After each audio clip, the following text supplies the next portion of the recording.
Oui, bien-aimés dans le Seigneur, shalom, shalom à tous les bien-aimés, shalom à tous les frères et sœurs qui nous suivent à travers le monde, ceux qui nous suivront sur Facebook, sur YouTube. Vous disons shalom et que Dieu vous soit favorable. Moi, c'est votre frère, le docteur Élisée Botouli. Je suis pasteur responsable de l'église Cité des Vainqueurs, une église qui se retrouve dans la communauté CJC, communauté ecclésiale en Jésus-Christ, et basée sur la ville de Lubumbashi, en République démocratique du Congo. Je dis merci à Dieu pour ce moment précieux qu'il nous accorde afin que nous puissions partager sa parole et autour d'un thème que nous avons pris, parce qu'aujourd'hui nous allons faire le premier pas, c'est-à-dire la première partie où nous allons introduire. Je salue tous les bien-aimés qui nous soutiennent, tous les bien-aimés qui sont en train de soutenir notre ministère. Que le Seigneur vous bénisse. Bien avant toute chose, nous allons d'abord recommander ce moment entre les mains de Dieu, que Dieu lui-même puisse nous éclairer. Tendre Père, nous prions pour notre diminution. Nous savons, Seigneur, que nous sommes au temps de la fin, où la connaissance devient comme l'une des promesses de ce temps. Tu as dit à ton serviteur Daniel, scelle ces livres, scelle la prophétie, afin qu'au dernier temps, plusieurs vont le lire et la connaissance augmentera. Nous voulons, Jésus, que le Saint-Esprit qui connaît toutes choses, que cet Esprit nous aide, nous éclaire, et que la puissance du Saint-Esprit se manifeste au travers de cet enseignement. Je brise tout lien diabolique, tout vent contraire, tout esprit qui peut s'élever.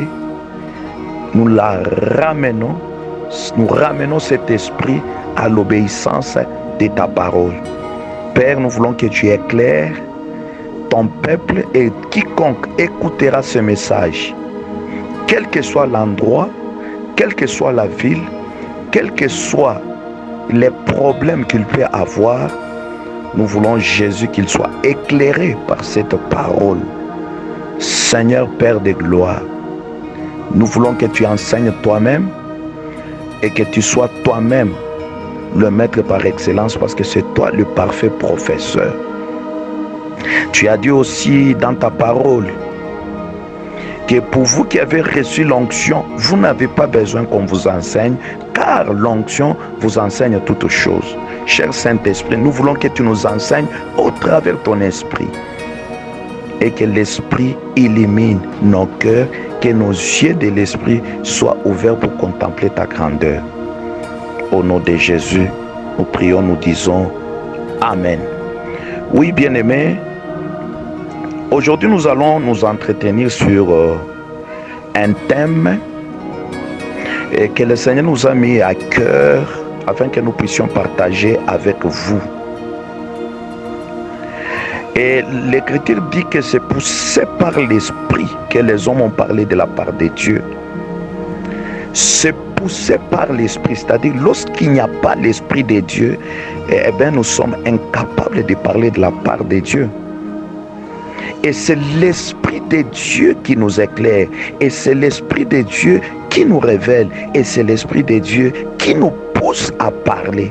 Et lorsque cet esprit n'est pas là, et ce que nous allons faire, même si nous appelons cela prédication, enseignement, exhortation, et cela n'est pas le fruit de l'esprit, mais c'est l'esprit des raisonnements humains, c'est l'esprit de la philosophie humaine, et cela ne peut jamais glorifier notre Seigneur Jésus. C'est pourquoi nous avons besoin ce matin, bien-aimés, nous avons besoin toujours, et lorsque nous parlons de la part de Dieu, que nous soyons, n'est-ce pas, poussés par l'Esprit de Dieu. Et d'ailleurs, c'est l'Esprit qui sonde tout, même les profondeurs de Dieu. Dieu n'a pas une seule profondeur. Ça, c'est une erreur grave. Dieu a plusieurs profondeurs. Et la prophétie peut être une profondeur, la délivrance peut être une profondeur, la connaissance peut être une profondeur, et la démonstration de la puissance peut être une profondeur, mais toutes ces profondeurs-là ont besoin de l'Esprit de Dieu pour les sonder. Gloire au Seigneur. Nous parlons aujourd'hui, nous allons introduire sur un thème qui parle des tabernacle. Nous allons parler aujourd'hui du tabernacle. C'est un enseignement que beaucoup de gens ont déjà parlé, enseigné. Ce n'est pas la première fois que vous écoutez un tel enseignement. Vous avez écouté en passant par plusieurs hommes de Dieu. Moi-même aussi, j'ai écouté en passant par plusieurs hommes de Dieu. Mais ce qui est important est que nous devons nous rappeler. Paul dit, il est bien, même si vous connaissez, mais nous devons nous rappeler. C'est pourquoi nous avons aussi pris cet enseignement, question de rappeler aux enfants de Dieu, parce que nous savons que nous sommes dans un monde où les gens oublient facilement. Et comme on dit, il y a un principe purement scientifique qui dit la répétition est la mère des sciences, et c'est pourquoi nous allons partager ces choses, et nous allons parler sur un thème qui dit le tabernacle. Et avant de parler d'abord du tabernacle, nous allons retracer les couloirs. Et retracer les couloirs, ça veut dire nous allons d'abord voir d'où venait l'idée du tabernacle et comment est-ce que cette idée est venue, et cette idée venait de qui et qui devait exécuter et pourquoi. Parce que nous savons que l'évangile que nous prêchons, c'est un évangile de questions où nous devons nous poser souvent les pourquoi, les comment, les quand, les où de chaque chose. Et il est, comme on dit souvent, qu'il est strictement interdit de raisonner.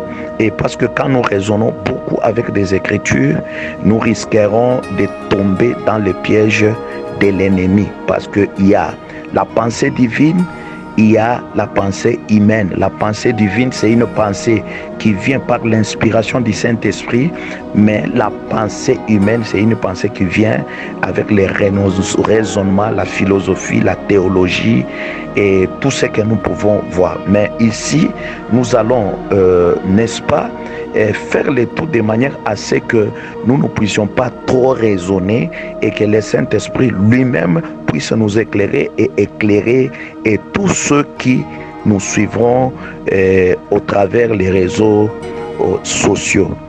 Ici, avant de parler d'abord de toutes choses, nous voulons d'abord parler d'un homme. Et cet homme qui s'appelait Moïse. Et lorsque il s'agit de Moïse, nous devons savoir que Moïse était un prophète, l'un des plus grands prophètes de la Bible. Parce que dans toute la Bible, nous devons savoir que nous avons seulement des prophètes majeurs.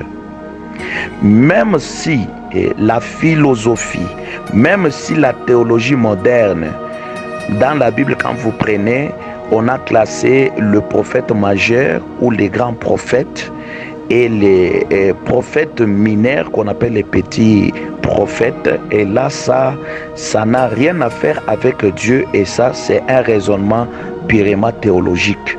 Mais dans toute la Bible, ce que nous devons savoir, que dans toute la Bible, nous avons des prophètes majeurs. Et le des prophètes majeurs, le premier c'est Moïse, fils d'Amaram et de Jochebed. Et le deuxième, nous avons, c'est notre Seigneur Jésus-Christ, et fils de Dieu selon la chair et Dieu lui-même selon l'esprit. Donc dans toute la Bible, nous avons des prophètes, les grands prophètes, le prophète majeur, nous avons Moïse et nous avons aussi Christ. C'est pourquoi Jean nous éclaire, le prophète Jean. Et quand nous lisons Jean chapitre 1er, verset 17, Jean est en train de dire que la loi est venue par Moïse et la grâce et la vérité sont venues par Christ. C'est-à-dire, nous avons le premier prophète qui est Moïse qui a amené la loi et le second qui est Christ, lui n'a pas amené la loi mais il a amené la grâce et la vérité. Or, si nous voyons bien, au début, est-ce qu'il n'y avait pas la vérité? Est-ce que Moïse, tout son ministère était un ministère basé sur les mensonges? Et pourquoi Moïse est venu avec la loi, mais Christ est venu avec la vérité? La loi, la période de la loi ou la période de Moïse, c'était une période de l'ombre. Vous savez, l'ombre, il y a la différence entre l'ombre et la réalité. L'ombre, c'est le temps de Moïse, c'est le temps des prophètes, c'est le temps de la loi, les psaumes et les prophètes. Et tout ce trois constituait l'ombre. Or, l'ombre est différente de la réalité. On ne peut jamais parler de l'ombre lorsqu'il n'y a pas le corps. Et quand on frappe l'ombre, le corps ne peut jamais réagir. C'est-à-dire, si je comprends bien, l'ombre, c'est un mensonge. Mais le corps, c'est ça même la vérité. Et l'ombre, c'était Moïse. L'ombre, c'était la loi. Et le corps ou la réalité, c'était Christ lui-même. Ah, Paul, en écrivant l'épître aux Hébreux, il est en train de nous éclairer. Il dit, l'ombre c'était, la loi c'était l'ombre des choses à venir, dont la réalité ou le corps était Christ. C'est-à-dire, Moïse a commencé, les prophètes ont commencé, mais il fallait qu'il y ait un qui est Christ, c'est celui qui devait amener la grâce, amener aussi la vérité. Parmi les missions régaliennes de l'homme de Moïse, nous trouvons ce qu'on appelle la liberté. C'est un prophète libérateur. Les enfants d'Israël étaient en Égypte et vous connaissez pourquoi les enfants d'Israël étaient en Égypte. Je vous épargne de certains détails et vous savez que c'était par rapport à la promesse que l'Éternel a faite au père Abraham. Il est dit, tes fils, ta descendance sera esclave dans un pays étranger et où après je les ramènerai dans ce pays, ils posséderont à toujours cette terre dont aujourd'hui tu es étranger. Alors cela devait se faire avec beaucoup de mécanismes, parce que vous savez, notre Dieu n'est pas un Dieu seulement qui peut s'exprimer avec des circonstances bonnes, et parfois Dieu peut prendre des circonstances fâcheuses pour faire éclater sa volonté.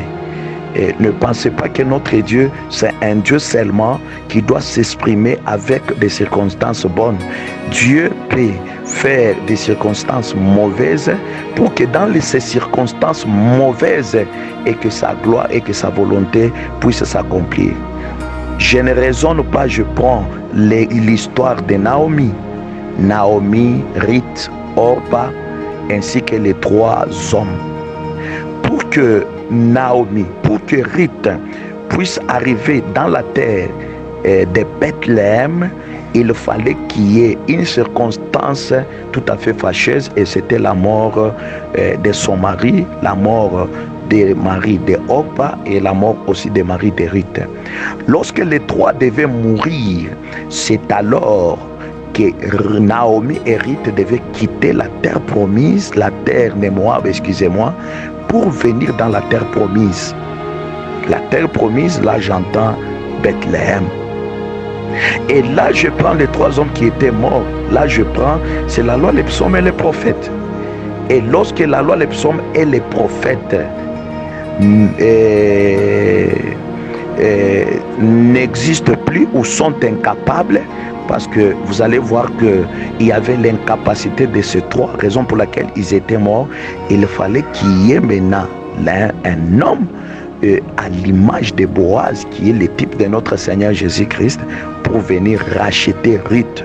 Ruth qui est l'image de l'Église, et Naomi qui est l'image du Saint-Esprit, parce que c'est Naomi qui connaissait le chemin, c'est Naomi qui connaissait Bethléem. Alors il fallait que Naomi amène Ruth dans la terre de Bethléem.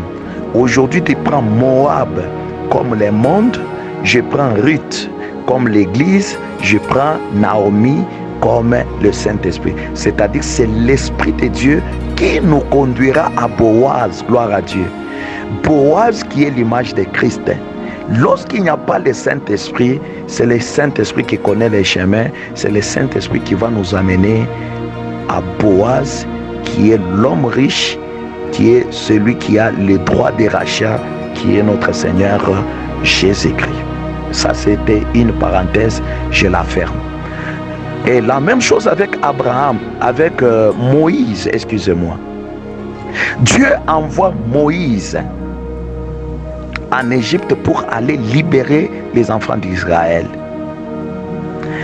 Et vous devez savoir que Dieu a utilisé Moïse pour libérer les peuples, mais en réalité ce n'est pas Moïse qui devait les libérer, parce que même Moïse devait être libéré par Dieu, même s'il était un instrument que Dieu devait utiliser pour libérer les peuples d'Israël en Égypte. Et comment cela devait se passer? Israël devait d'abord commencer par manger l'agneau. Là nous sommes en Exode chapitre 12 verset 1er. Vous allez voir que Israël, chacun était dans sa propre maison, chacun avait sa propre famille, mais tout devait suivre les consignes données par le prophète Moïse, parce que c'est Moïse qui avait la vision de libérer le peuple, et cette vision devait être, n'est-ce pas, soutenue par l'homme qu'on appelait Aaron. Mais normalement Aaron devait répéter Moïse, et le contraire n'était pas vrai. C'est-à-dire Aaron devait suivre à la lettre les instructions de Moïse, parce qu'au buisson ardent Aaron n'était pas là, au buisson ardent Hur n'était pas là, au buisson ardent Josué n'était pas là, au buisson ardent les sacrificateurs n'étaient pas là. C'était Moïse seul qui a rencontré Elohim, l'ange de l'Éternel, dans les buissons ardents. Et toutes les instructions Dieu a donné à Moïse, et Moïse devait aussi les répéter à tout celui qui devait les soutenir dans la marche. C'est pourquoi ils ont commencé d'abord par immoler l'agneau. Avant de quitter l'Égypte, l'agneau devait être immolé. Tant que l'agneau n'est pas immolé, la sortie des enfants d'Israël dans l'Égypte devait rester comme une lettre morte. L'agneau devait être immolé. Ça, c'est la première démarche. Et lorsque l'agneau est immolé, l'agneau devait être mangé dans la maison, pas à l'extérieur. L'agneau devait être mangé dans la maison, et chaque famille devait manger, chaque maison devait manger. Ça, je ressors déjà l'image de l'église, des églises locales. Les églises locales sont des maisons qui sont dans l'Égypte. Or, l'Égypte, c'est déjà l'image des mondes. Aujourd'hui, nous avons des familles. Les familles sont des églises locales. Il y a beaucoup d'églises locales. Il y a des églises qui sont dans des maisons, ce qui est normal. Il y a des églises qui sont à l'extérieur, c'est normal. Il y a des églises qui sont à la montagne, c'est très normal. Il y a des églises qui sont dans les déserts, c'est normal. Dieu ne voit pas, quand on parle de l'église, Dieu ne voit pas le bâtiment, détrompez-vous.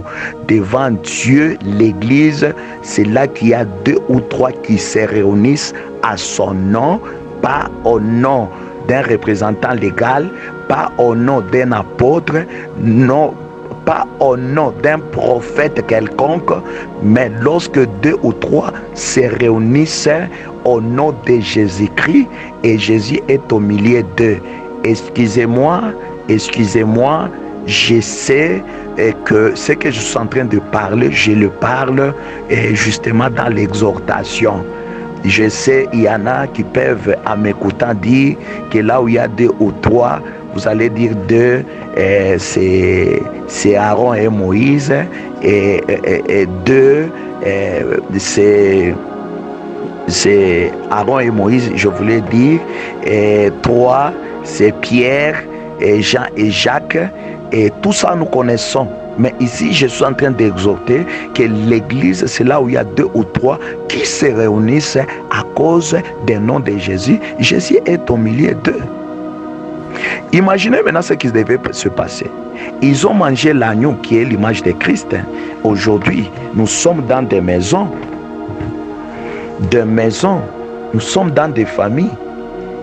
Et les maisons, les différentes maisons sont les différentes églises locales où nous nous réunissons et chaque fois nous immolons l'agneau. Immoler l'agneau, c'est-à-dire nous sommes en train de donner les Écritures et la nourriture par excellence, c'est l'agneau.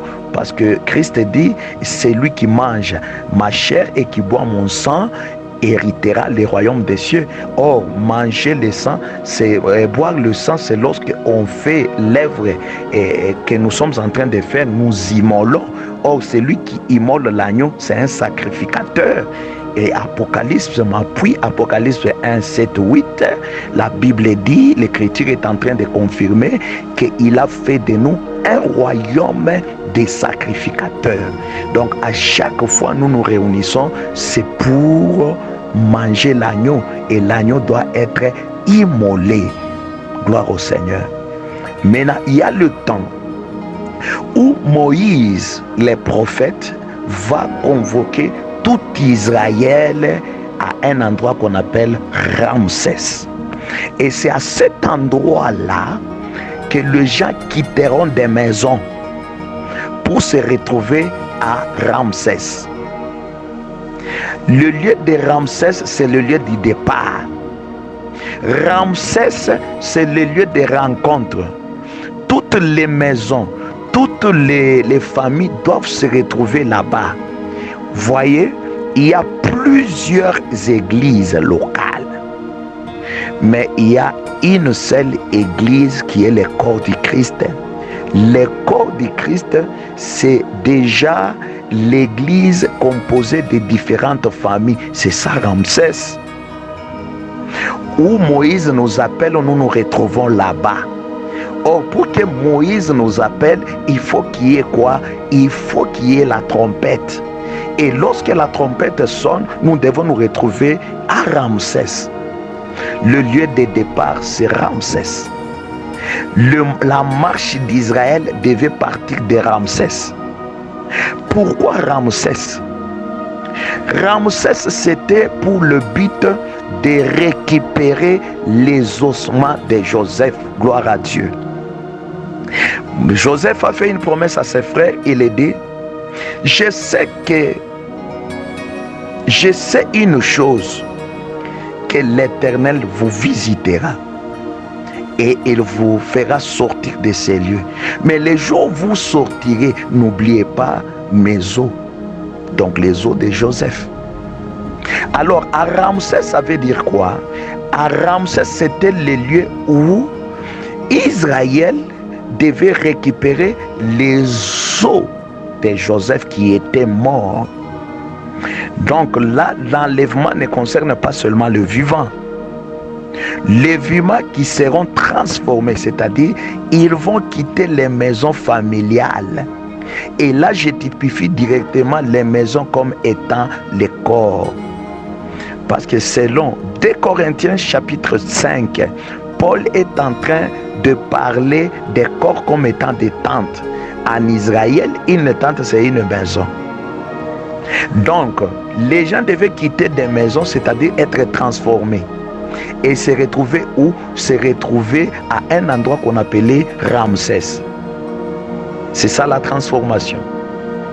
Et les morts ressusciteront. Ça, c'est l'image directement de l'homme de Joseph, qui représente tous les morts qui étaient morts, excusez-moi la tautologie, en Jésus, qui seront ressuscités. Et les vivants et les morts, ils seront enlevés. Si vous comprenez bien, quand nous prenons Égypte, Égypte est en bas. Et quand nous prenons Canaan, Canaan est en haut. On descend en Égypte, mais on monte en Canaan. Je ne sais pas si vous me comprenez. On descend en Égypte, mais on monte en Canaan. L'Égypte est l'image du monde. Le monde, c'est ça l'Égypte. La Bible dit, maudit soit tout celui qui descend en Égypte. Qui descend en Égypte, c'est-à-dire on descend en Égypte, c'est en bas. C'est ça l'image de la terre. On monte en Canaan. Canaan, c'est ça l'image des ciels. C'est-à-dire Israël qui quitte Ramsès avec les os de Joseph et le vivant qui sont là, transformés, c'est-à-dire ils ont quitté leur maison. Et là, c'est déjà l'image de l'enlèvement. C'est ça l'image de l'enlèvement. Voilà. Mais je peux changer la couleur pour dire ceci. L'église de Dieu, l'église selon Dieu, l'église n'est pas les églises locales que nous avons ici. Aujourd'hui, quelqu'un peut dire que nous sommes l'assemblée des saints. Les autres peuvent dire que nous sommes l'église de plein évangile. Les autres diront nous sommes cité des vainqueurs. Les autres, devant Dieu, cela ne veut pas dire l'église. Selon Dieu, l'église est une et indivisible. Si les églises locales, il y a la pourriture aujourd'hui. Si dans l'église locale, il y a des infiltrés, mais dans l'église universelle qui est le corps de Christ, là, il n'y a pas d'infiltrés. Là, l'église ne peut pas souffrir. Là, l'église, il n'y a pas de sorciers. Là, l'église véritable, c'est le corps de Christ. Vous voyez. Maintenant, Israël a commencé la marche. Et la marche d'Israël, normalement, quand nous parlons des notions de campement, avec la notion de campement, vous allez voir que Israël a commencé sa marche, bien sûr, parce qu'on ne peut pas parler de Ramsès comme étant le premier campement. Non, parce que là, c'était le lieu des rencontres. Les gens devaient quitter leur maison pour venir se retrouver à Ramsès. Et c'est à partir de Ramsès qu'ils devaient commencer maintenant la marche. Et arriver à Sikot. Sikot, c'est ça le premier campement.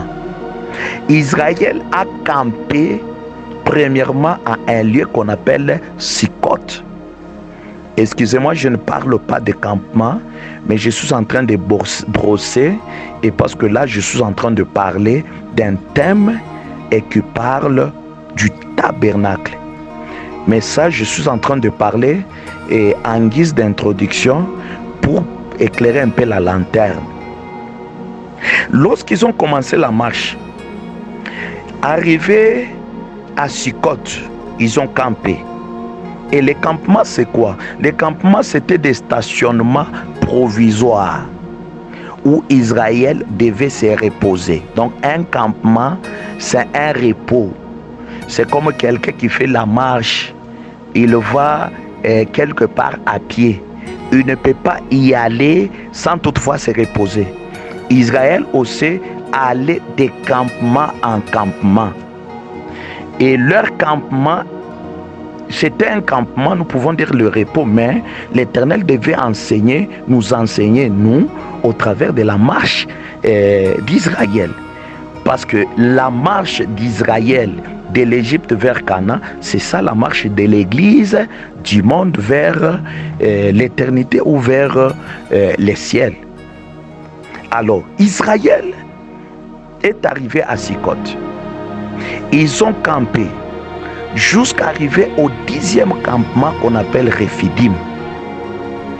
À Rephidim, il y avait des événements qui s'étaient passés. Là, je vous épargne parce que ce n'est pas notre sujet.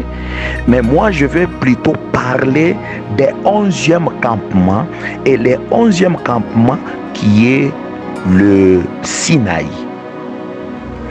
Sinaï, c'est la montagne. Le mot Sinaï est aussi appelé le mot Horeb. C'est la même chose. Et là, nous sommes dans les grands déserts qu'on appelle les déserts de Sinaï. Israël devait camper au mont Sinaï. C'était au bas de la montagne. C'est par là que l'Éternel appela Moïse. Et qu'est-ce que Dieu a dit à Moïse? Dieu appelle Moïse à la montagne pour lui donner l'instruction. Beaucoup d'instructions ont été données au mont Sinaï. Dieu a donné d'abord la loi au mont Sinaï. Dieu a montré la vision du tabernacle. C'est-à-dire le tabernacle, Dieu devait montrer le modèle à partir de la montagne. Et c'est ce modèle-là que Moïse devait, n'est-ce pas, prendre et construire cela sur la terre. Donc le tabernacle terrestre était un modèle du tabernacle céleste. Donc le tabernacle normalement c'est au ciel. Et le tabernacle terrestre c'était juste un modèle, comme une photocopie. Pour comprendre ce que Jésus parle lorsque nous lisons Matthieu 6, il dit, lorsque vous priez, dites, notre Père qui es aux cieux, que ton nom soit sanctifié, que ton règne vienne, que ta volonté soit faite sur la terre comme au ciel. C'est-à-dire, la volonté de Dieu céleste doit se matérialiser sur la terre. Et lorsqu'il n'y a pas le ciel, il n'y aura pas non plus la terre. C'est pourquoi Dieu, étant un Dieu le meilleur, l'excellent architecte, il a commencé d'abord à créer le ciel avant de créer la terre. Les hommes commencent par les bas vers les hauts, mais le Créateur va du haut vers les bas. Dieu, pourquoi il a commencé par créer le ciel? Parce que Dieu savait que c'est le ciel qui est le miroir, qui est l'image véritable. Et c'est le ciel et la terre qui dépend du ciel. Et c'est le ciel qui nourrit la terre. Et lorsqu'il n'y a pas le ciel, la terre n'existerait pas. Dieu appelle Moïse à la montagne. Et Dieu lui dit, tu me construiras le tabernacle selon les modèles que je t'ai montrés à la montagne.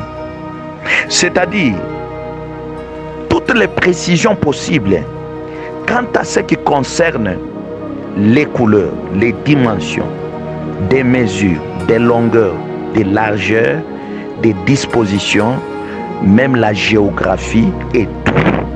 Moïse devait voir cela au ciel et venir de construire cela exactement sur la terre. Et ce n'est pas Moïse qui devait le faire. Il y avait deux messieurs. Il y avait Betsalel et Oliab. C'était les deux ingénieurs qui étaient au bas de la montagne. Et tant que Moïse n'est pas encore descendu, tant que Moïse n'a pas encore quitté la terre ou le ciel pour venir sur la terre, je vous assure et je répète encore, le tabernacle ne peut jamais être visible. Il fallait que Moïse, qui est au ciel, l'image de la montagne, puisse descendre sur la terre pour venir, n'est-ce pas, donner l'image véritable du tabernacle. Moïse est allé seul. Moïse n'avait pas quelqu'un qui devait l'accompagner. Moïse est allé seul. Moïse est allé seul. Et c'est Moïse qui avait l'image du tabernacle. Moïse avait toutes les dimensions, même si Oliab, même si Betsalel, les deux étaient des ingénieurs qui avaient et dont l'Esprit de Dieu était descendu sur eux. Tant que Moïse n'est pas descendu pour donner les explications, Oliab et Betsalel ne peuvent jamais faire quelque chose. Qu'est-ce que cela veut dire? Ça veut dire, quelle que soit notre connaissance, quel que soit notre savoir-faire, lorsque Christ n'est pas venu, lorsque Christ ne descend pas, lorsque Christ ne vient pas vers nous, et notre connaissance sera vaine. Et c'est pourquoi Paul dit que cela ne veut pas dire que et tout ce que nous faisons dépend de nous, c'est comme si ça venait de nous, mais notre capacité au contraire vient de Dieu. Donc la capacité de la construction venait de Moïse et la révélation des choses dans les moindres détails provenait de Moïse, mais à condition il fallait que Moïse puisse descendre. C'est ainsi que lorsque Moïse est descendu, il a commencé à donner toutes les précisions possibles à ce qui concerne le tabernacle. C'est ainsi que le tabernacle fut construit. Alors, pour terminer cette première partie, je voulais parler de quelque chose. Quelle est la chose que je voulais souligner? Quand vous prenez Sikot, qui est le premier campement, jusqu'à Rephidim, Israël marchait en désordre. Israël marchait sans qu'il y ait un ordre. Chacun devait se positionner là où il veut. On devait trouver la tribu de Benjamin facilement à côté de la tribu de Juda. Mais, et lorsque Israël est arrivé à Sinaï, c'était le point de départ. Parce que Israël, de premier campement qui est Sikot jusqu'au 10e qui est Rephidim, Israël a marché en désordre parce qu'il n'y avait pas la présence de Dieu. Il n'y avait pas non plus la loi. Et Dieu qui est contre, Dieu devait appeler Moïse à la montagne, au mont Sinaï, pour lui donner les ordonnances, pour lui donner la loi, pour lui donner les 10 commandements. C'est ainsi que l'ordre avait commencé dans le camp. Et nous trouvons au nord des tribus, nous trouvons à l'est des tribus, nous trouvons au sud des tribus, c'est-à-dire Israël devait camper en ordre. Mais avant qu'il y ait la présence du tabernacle dans la marche, Israël, chacun marchait pêle-mêle, il y avait un désordre. Et là, je descends dans l'exhortation pour dire, dans une église où il n'y a pas la présence de Dieu, dans cette église-là, il y a des désordres généralisés. Dans une église où la présence de Dieu fait défaut, vous allez constater que rien ne peut marcher. Et c'est pourquoi vous allez voir un diacre peut faire le travail du pasteur et le pasteur peut se comporter comme un docteur. Le docteur peut se faire passer par un apôtre. L'apôtre peut se faire passer à un prophète. Donc il y a un désordre généralisé. Là, il faut comprendre de telles églises sont des églises qui sont dans les 10 premiers campements. Et dans de telles églises, et vous allez voir qu'il n'y a pas la présence de Dieu. Là où il n'y a pas la présence de Dieu, il y a le diable qui prend le contrôle de tout. Là où il n'y a pas la présence de Dieu, il n'y a pas non plus l'Esprit de Dieu. Et Dieu devait appeler Israël au mont Sinaï, et vous connaissez ce qui s'était passé. Au mont Sinaï, il y avait 3 mouvements. Il y avait le feu, il y avait le vent et il y avait aussi les tremblements. C'est ça même l'image des Actes des Apôtres 2. C'est-à-dire, c'est sur cette montagne qui est l'image d'Apocalypse d'Actes des Apôtres 2, où l'Esprit devait maintenant descendre ces jours-là.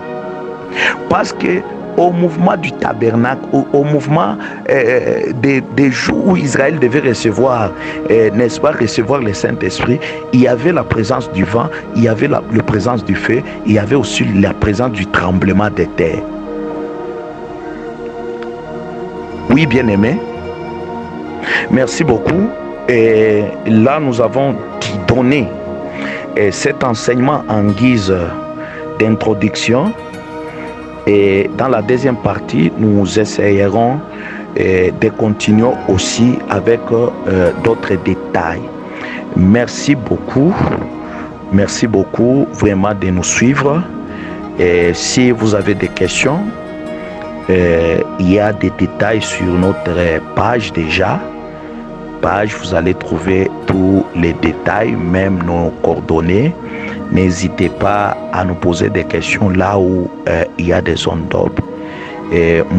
Mes numéros de contact, c'est les 081 26 99 105. Donc 234 81 26 99 105. Mon numéro WhatsApp est plus 243 85 082 06 06. Que Dieu vous bénisse. Shalom.